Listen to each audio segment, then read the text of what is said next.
అయితే ఆ దూత భయపడకుడి. చాలండి. అయితే ఆ దూత మొట్టమొదటిగా అంటున్న మాట ఏంటి తెలుసా? గట్టి చెప్తామండి ఆ పాట. భయపడకుడి. అసలు వాగ్దానం ఏంటి తెలుసా? మానవాళికి దేవుని ద్వారా వచ్చిన వాగ్దానము భయపడవద్దు, దేనికి కూడా భయపడవద్దు, దేనికి కూడా అధైర్యపడవద్దు, భయపడవద్దు. ఎవరికి భయపడవద్దు? ఎన్నో భయాలు ఉంటూ ఉన్నాయి. వాస్తవానికి మనం నేను చూసినట్లయితే భయాలు కొన్ని రకాలు ఉన్నాయంటండి. భోజనం చేస్తే భోజనం ఎక్కువ చేస్తారేమని భయం, లిఫ్ట్ అంటే భయం, లేదంటే ఏరోప్లేన్ లో వెళ్ళాలంటే భయం, ఎక్స్కలేటర్ ఎక్కాలంటే భయం, లేదంటే ఆకాశ నక్షత్రాలు చూస్తే భయం, శూన్యంలో చూస్తే భయము, చదువు అంటే భయము. అనేక రకమైన భయాలు ఉంటూ ఉన్నాయి ఈ లోకంలో. మానవులకి అన్నిటికన్నా భయంకరమైన విషయం ఏంటంటే, అతి భయంకరమైన భయం ఏంటంటే మరణ భయం. ఏంటండి? మరణ భయం. ఈ మరణాన్ని కూడా ఎవరు కూడా తప్పించుకోలేరు. ఈ మరణాన్ని రుచి చూడని నరుడు ఉండడంటే అండి. ప్రతి మనుషుడు కూడా మరణాన్ని రుచి చూడించవలసిందే.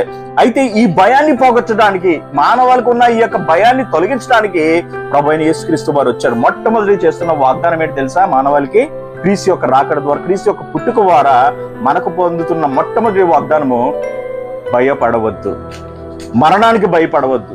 ఎందుకంటే పాపము వలన వచ్చే జీతము మరణము. పాపం మనల్ని ఏం తీసుకొచ్చిందంటే అండి, మన జీవితంలో మరణము తీసుకొచ్చింది. మరణము ద్వారా ఈ యొక్క మన జీవితము భయంతో బ్రతుకుతూనే ఉంటూ ఉన్నాం. మరణము మనల్ని అయ్యో నేను మరణించిన తర్వాత నా జీవితం ఏంటి, మరణించిన తర్వాత నా బ్రతికేంటి, మరణించిన తర్వాత నేను ఎక్కడికి వెళతాననే విషయంలో మానవుడు ఎంతో భయముతోనూ ఆందోళనతోనూ చెందుతోనూ బ్రతుకుతూనే ఉంటూ ఉన్నాడు. అయితే ఈ మరణాన్ని ప్రభువైన యేసుక్రీస్తు వారు తీసివేశారు. మరణాన్ని ఎలా చేశారంటే అండి, ఆశీర్వాదంగా మార్చేశారంట. క్రైస్తవుడికి మరణం అంటే భయం కాదు, క్రైస్తవుడికి మరణం అంటే ఆశీర్వాదము. అందుకే కదా, నా మట్టుకు బ్రతుకుట క్రీస్తే, చావు అయితే నాకు మేలు, లాభము, నాకు ఆశీర్వాదము మరణం అంటే.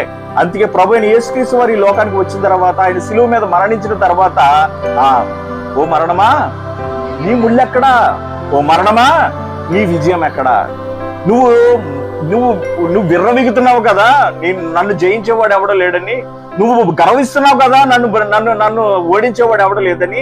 నా ప్రభు అయిన యేసుక్రీస్తు వారి లోకానికి ఆ మరణాన్ని జయించడానికి వచ్చాడు, ఆ మరణం మీద విజయం సాధించడానికి వచ్చాడు, ఆ మరణం నా జీవితం నుంచి తొలగించడానికి వచ్చాడు. దాన్ని బట్టి నేను దేవాది దేవుణ్ణి స్తుతిస్తున్నాను. హల్లెలూయా. దేవుడు మన జీవితంలో ఏం తొలగించారంటే అండి, భయాన్ని తొలగించారు. మరణం అనే భయాన్ని తొలగించారు.